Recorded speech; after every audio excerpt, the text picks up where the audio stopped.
दोस्तों अगर आप इंडियन रेलवे में एक थर्ड एसी का वेटिंग टिकट बुक करवा लिए हैं, लेकिन दोस्तों ट्रेन चार्ट बन जाने के बाद भी वो आपका थर्ड एसी का वेटिंग टिकट कंफर्म नहीं होता है, वेटिंग में ही रह जाता है, तो क्या आप उस थर्ड एसी का वेटिंग टिकट से ट्रेन में सफ़र कर सकते हैं या फिर ट्रैवल नहीं कर सकते हैं? और अगर उसके बाद भी आप ट्रैवल करेंगे तो आप पर क्या बीतने वाला है? तो दोस्तों आज के इस वीडियो में मैं आपको पूरा कंप्लीट बात बताने वाला हूँ कि आपका जो थर्ड एसी का वेटिंग टिकट ट्रेन चार्ट बन जाने के बाद कन्फर्म नहीं हुआ तो यात्रा कर सकते हैं या फिर नहीं कर सकते हैं। तो चलिए वीडियो को शुरू करते हैं। तो दोस्तों सबसे पहले आपने जो थर्ड एसी में वेटिंग टिकट बुक किया है तो आपके पास दो ही तरह का टिकट हो सकता है, या तो दोस्तों सबसे पहले आपने ऑनलाइन मोड में बुक करवाया हो या फिर दोस्तों दूसरा आप रेलवे स्टेशन के काउंटर से जाकर के लिए हो। तो दोस्तों सबसे पहले हम बात कर लेते हैं कि अगर आप एक ऑनलाइन टिकट बुक करवा लिए हैं थर्ड एसी क्लास में, चाहे वो ऑनलाइन टिकट खुद अपना पर्सनल आईडी से बुक किया हो या फिर दोस्तों यह भी हो सकता है कि आपने जो थर्ड एसी में वेटिंग टिकट बुक करवाया है वो किसी रेलवे एजेंट से बुक करवाया है।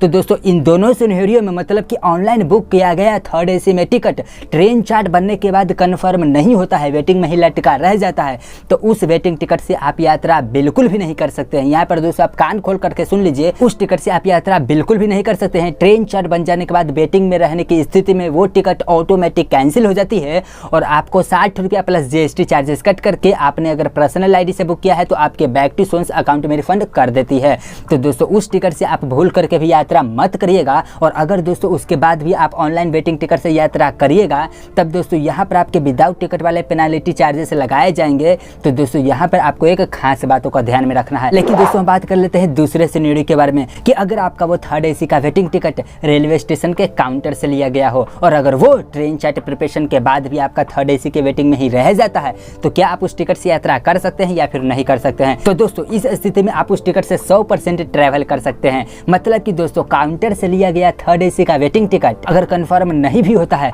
तो उस टिकट से पूरी रेलवे आज़ादी दे देती है कि आप उस वेटिंग टिकट से भी यात्रा कर सकते हैं। लेकिन किंतु परंतु यहाँ पर आपको थर्ड एसी के वेटिंग टिकट यात्रा करने से पहले आपको 3 मेन बातों का ध्यान देना होगा। दोस्तों ये 3 रूल्स आपको जरूर पता होना चाहिए जो कि मैं अभी बताने वाला हूँ, जिसमें दोस्तों सबसे पहला रूल आता है, चूंकि आपने रेलवे से एक वेटिंग टिकट लिया हुआ है तब तो यह आज़ादी दे दी है कि ट्रेन चार्ट प्रिपरेशन के बाद भी वेटिंग में रह गया तो यात्रा कर सकते हैं। लेकिन अगर आपका टिकट थर्ड एसी क्लास का है तो अब जब थर्ड एसी क्लास के कोच में घुसिएगा तो भाई साहब वहाँ पर यह नियम होता है कि अगर कोई पहला फ्री सीट दिखेगा, मतलब कि अगर कोई थर्ड एसी में फ्री सीट दिखा तब तो वहाँ पर आप बैठ जाइएगा। लेकिन अगर कोई कन्फर्म पैसेंजर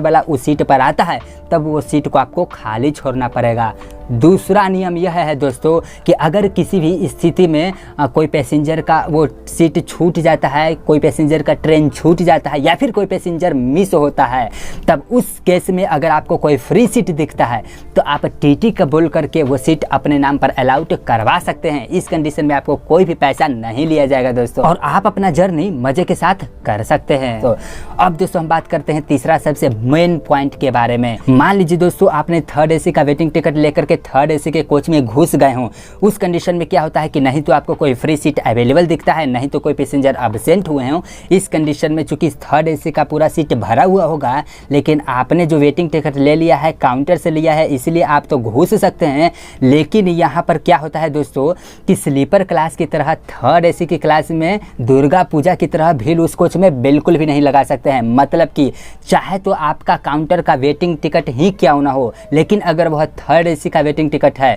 तो थर्ड एसी के अकॉर्डिंग आप उस कोच में भीड़ बिल्कुल भी नहीं लगा सकते हैं। तो दोस्तों जब भी टीटी आएगा उस कोच में और अगर आपको एक वेटिंग टिकट देखेगा तब दोस्तों थर्ड एसी में तो भीड़ लगा ही नहीं सकते हैं। इसलिए दोस्तों यह टीटी के पास पूरा राइट हो सकता है कि वह आपको एक स्लीपर कोच में भेज सकता है या फिर ऑन रिजर्व कोच, जिसे हम लोग सेकेंड सीटिंग के भी नाम से जाना जाता है। तो दोस्तों उस कंडीशन में आपको सीधे थर्ड एसी के कोच से आपको स्लीपर कोच में भेजा जा सकता है। लेकिन दोस्तों स्लीपर कोच में भेजने के बाद आपसे वहां पर कोई भी चार्जेस नहीं लिया जाएगा, बिकॉज दोस्तों आपके पास एक थर्ड एसी का वेटिंग टिकट है रूल के अकॉर्डिंग। इसीलिए दोस्तों यहाँ पर आपको एक खास बातों का ध्यान में रखना है और आपको दोस्तों यह मंजूरी पहले से ही कर लेना है कि अगर कोई भी सीट खाली नहीं है, कोई पैसेंजर भी एब्सेंट नहीं है तो टीटी के पास पूरा राइट है दोस्तों कि आपको थर्ड एसी क्लास से आपको स्लीपर कोच में भेजा जाए और आप जाने की तैयारी कर सकते हैं। क्योंकि दोस्तों स्लीपर क्लास की तरह मेला नहीं लगा सकते हैं, आप थर्ड एसी के बोगी में। तो दोस्तों आई होप आज के इस वीडियो से आपने जाना कि थर्ड एसी का waiting ticket train chart preparation के बाद भी वो कंफर्म नहीं होता है,